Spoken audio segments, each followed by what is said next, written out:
minutes, but I said, break the stick! I just had 6 cups of espresso! Shrunk it down, but traded bodies is my kisser tell them. Today we're going to do legs. Pectoralis major, minor, upper. Between these 3 physiques, it's the shoulders, right? Or come off of a cut, crazy, super weak, of course. So YouTube right now, bigger than it's ever been. And I would say the YouTube fitness space is one of the biggest niches, not just on YouTube, but in social media in general. But let's rewind and see how we got here. Quick, before I show you this training program, I got a real big favor to ask. Okay, he resets when he takes that. Before YouTube influencers, before even most popular editing software, before sponsorships, there was the Wild West era of YouTube. This wasn't content, it wasn't branding, it wasn't polished, it wasn't scripted, and it definitely was not monetized. It was just people working out and lifting weights, raw, unfiltered, uploading grainy videos straight from digital camcorders or flip phones. There were some do-it-yourself bodybuilding tutorials, very early powerlifting form breakdowns, amateur and professional strongman clips, a lot of motivational lifting edits, some of the internet's very first lifting and physique icons. So today I'm going to deep down into the earliest era of strength and conditioning on YouTube and what it really looked like, and the training culture that helped shape the generation we are in today. Part 1, the birth of strength and conditioning on YouTube. So this first era is anywhere from 2005 to 2009. But to better understand this era, you have to strip away everything that we have today. No ads, no monetization, no thumbnails, no creators, none of that. This was just raw video footage.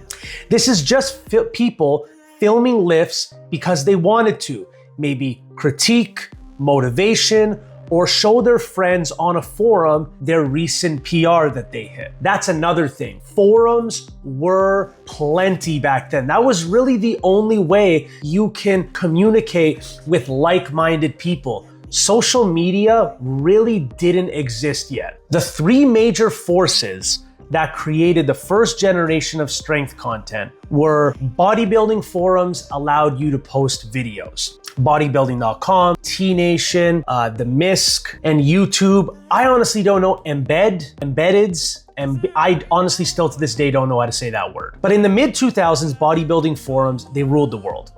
People wanted more than typed out advice. They were visual learners. They wanted to see certain things. They wanted people using real weights, not just a barbell, not just hypotheticals. They wanted to see people pushing real weights in action so they can learn as best as possible. So lifters started uploading clips to YouTube just to share them on forums, not necessarily to build a following on YouTube. This created the first wave of posing videos, natural bodybuilding diaries, progress photos from sideshows, and home gym workouts. This is an era where the aesthetic culture was starting to form into what we know today. Powerlifting footage finally became easily accessible and watchable. So before YouTube, powerlifting videos circulated as downloaded files, grainy WMV files, and on little niche websites here and there. They weren't easily accessible. You couldn't just type in the name of a meet federation and get thousands upon thousands of videos.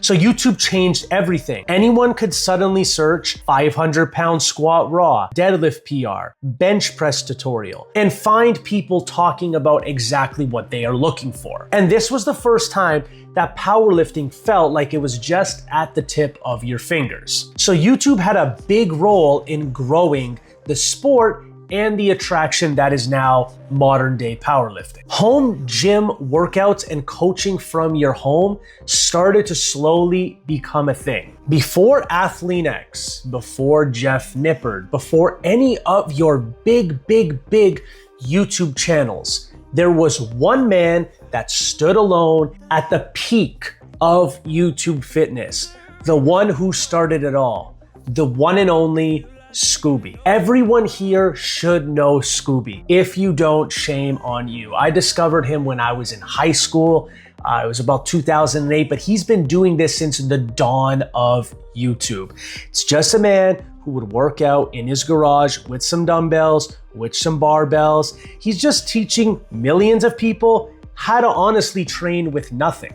He had a cheap camcorder, a homemade gym, and he overall was a very, very well-spoken and nice guy with a massive chest. I'm sure that's what was most of the appeal. He was the original YouTube fitness influencer before influencing was even a word. He is the true first fitness influencer. So after Scooby, there is tons of other people that were integral to making this era what it was, the people who defined this era. But like I said, no one really had channels other than Scooby. What you could find were early strongman clips such as people of Derek Poundstone, Marius Brunskowski, Magnus Samuelsson, but these were all re-uploaded footage. These weren't these guys making YouTube channels. There were plenty of archives of Ronnie Coleman lifting footage, other bodybuilders. People were making compilations of them, but very few people were making content of their own. Then you have people like Dave Tate and Elite FTS, who were a company, yes, but they were using YouTube to show off their equipment. Things such as setting up for the bench press, squat technique, some old West Side barbell workout videos. But once again, none of these were content. Most of the people from this era were uploading videos just to show them off. You would literally see them put the camera down. There was no intros. Everything was raw. The culture of lifting back then. So what made this era so special wasn't the videos, it was the feel of the videos. It felt underground, it felt niche, it felt tribal, it felt disconnected from mainstream fitness, and it was 100% passion driven. There were no influencers, just people that wanted to lift weights.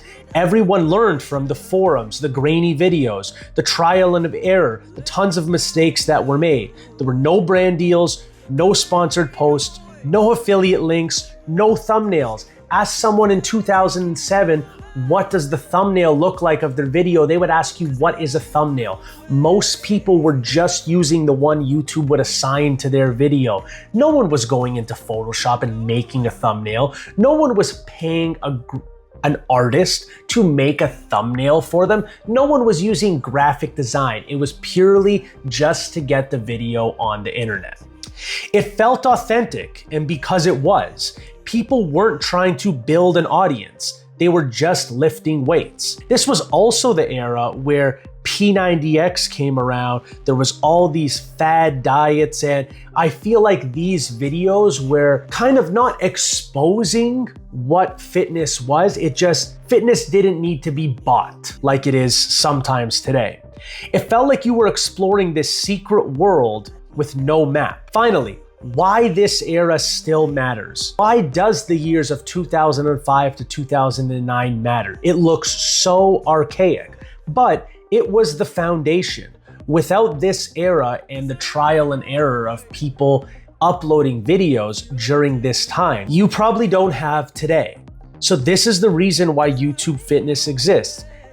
The reason powerlifting exploded, those old West Side barbell videos, Dave Tate, all those really strong powerlifters, Ronnie Coleman getting bodybuilders to lift heavy, Elliot Hulse was really in the infancy of his channel, but he was still around. So the reason bodybuilding blogs kind of became mainstream, you don't have that without the videos of the past. Technique videos became a genre. Those were very popular. How to squat, how to row, how to use this machine, how to use that machine. 05 to 09 laid the groundwork for everything that came afterward. Scooby walked so Athlean X could run. Early powerlifting uploads paved the way for super training. Candido, Omar Isuf, and tons of other people. Bodybuilding videos created the blueprint for people such as Nick Wright. Old strongman clips from people such as I mentioned before, Derek Poundstone, kept the sport alive until people like Brian Shaw and Thor entered YouTube. This era wasn't big, it wasn't polished, but it was real, and that's why it should remain appreciated. And without it, the next era, what I consider to be the golden age of 2010 to 2014, could not have existed. So, if you lived through this era, and I kind of just got the tail end of it, you will understand how magical of an era this was. You didn't have to sit through someone's intro. You didn't have to see all sorts of overlays of coupon codes and all that stuff. And Instagram also wasn't around, so YouTube was the sole focus. There was no TikTok. There was none of that stuff. It was solely just people uploading videos, some of them being less than 30 seconds. If you did miss this era, hopefully this video did a good job of encapsulating what type of videos there actually were back then. It was the most authentic in my opinion, before monetization kind of took the fun out of it. So drop a comment. Do you remember any YouTube influencers or YouTube channels that used to be your go-to during this time? And make sure to stay tuned for the follow-up episode of the next era of YouTube fitness, 2010 to 2014, which is where modern day influencing probably started taking off. And as always, class is dismissed.